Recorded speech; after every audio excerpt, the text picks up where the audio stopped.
Welcome back, everyone, to another explainer. Look, today we're exploring something that is absolutely essential, yet incredibly rare in our modern world. I mean, we live in an absolute epidemic of noise, right?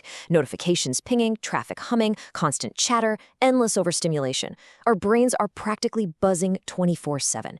But what if the actual antidote to all this chaos isn't some new app or a fancy supplement or a super expensive vacation? What if it's something completely free and, well, largely invisible? Okay, let's dive right into this. I absolutely love this quote from acoustic ecologist Gordon Hempton. He says, "Silence is not the absence of something, but the presence of everything." We usually think of silence as just a void, right? Like that uncomfortable emptiness when a conversation suddenly stops. But the source material we're digging into today completely reframes that idea. Silence isn't empty at all. It's a really powerful, active presence that holds incredible potential for both our minds and our bodies. So here is our roadmap for today. We'll start with part 1, the power of quiet. Then 2, your brain on silence, followed by 3, the psychology of stillness. After that, we'll zoom out to part 4, the wilderness solo experience, trace part 5, ancient rites, modern therapy, and finally land on part 6, cultivating your daily silence. All right, jumping into section 1, the power of quiet, reframing the void. To truly get this, we've got to separate the idea of silence from loneliness and instead focus on healthy solitude. It's a constructive, temporary withdrawal that actually recharges us. A perfect way to visualize this is through the Japanese concept of ma. Ma is intentional negative space. Think of it like the blank space on a canvas that makes the painting pop, or the pause between musical notes that actually creates the rhythm. Silence is our mental ma. It's this incredibly fertile silence that gives us the necessary space to function, to process, and to just make sense of the massive amount of digital noise we absorb every single day. Moving right along to section 2, your brain on silence, the cellular impact. Now, what's really interesting about this slide is the sheer power of just 2 hours. A fascinating 2013 study published in the journal Brain Structure and Function looked at mice, exposing them to different types of sound frequencies and silence. Get this, silence was originally just meant to be the control group in the experiment, but the researchers found something absolutely unexpected. They discovered that when the mice were exposed to 2 hours of daily silence, they literally grew new cells in their hippocampus. That's the specific region of the brain associated with memory, emotion, and learning. So the crucial takeaway here is that silence isn't just quote-unquote relaxing, it is physically regenerating your brain. It's acting like medicine, allowing your brain chemistry to physically repair and grow.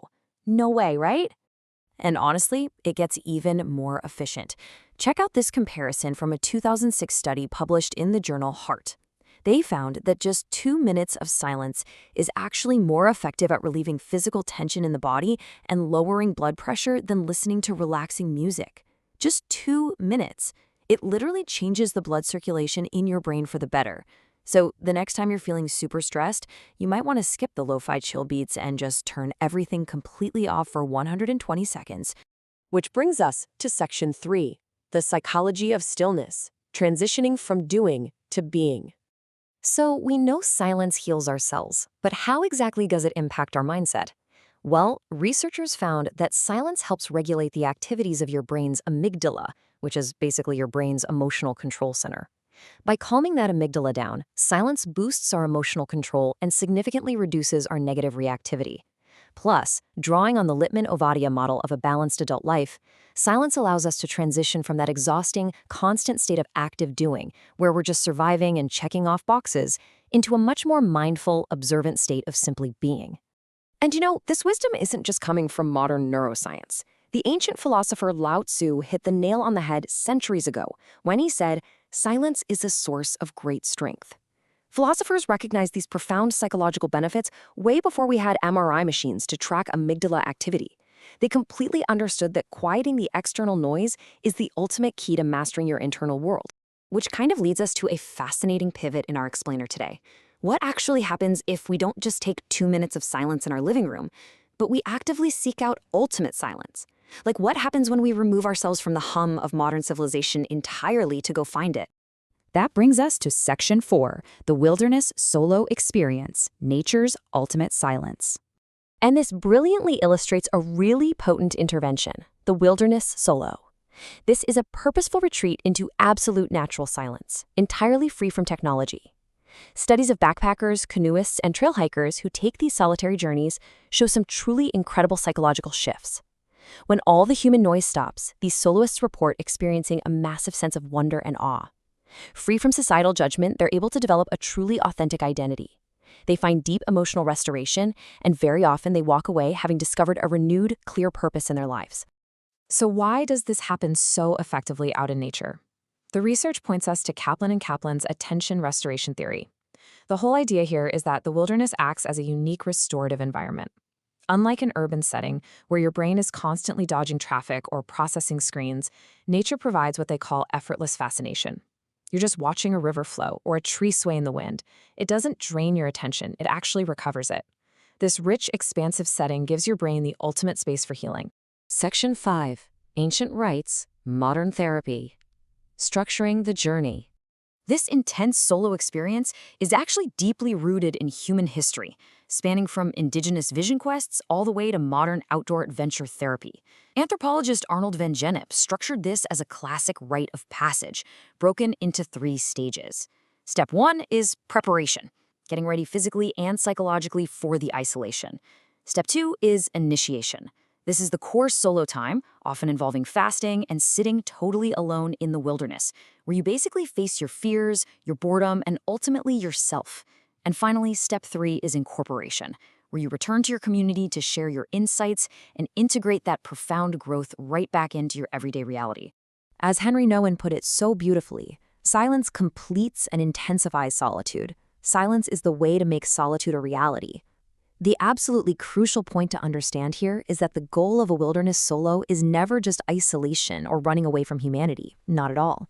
It's about using silence to peel back the layers of distraction so you can realize how deeply interconnected you actually are with the entire web of life.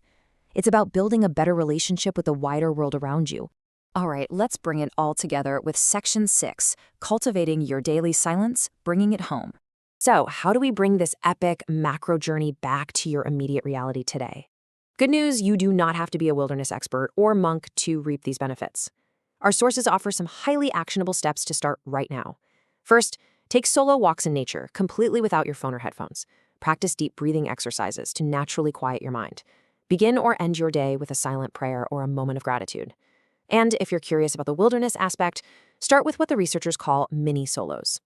Go sit in a local park for 30 minutes in total silence before you try a long weekend trip. Just build up that muscle of healthy solitude step by step.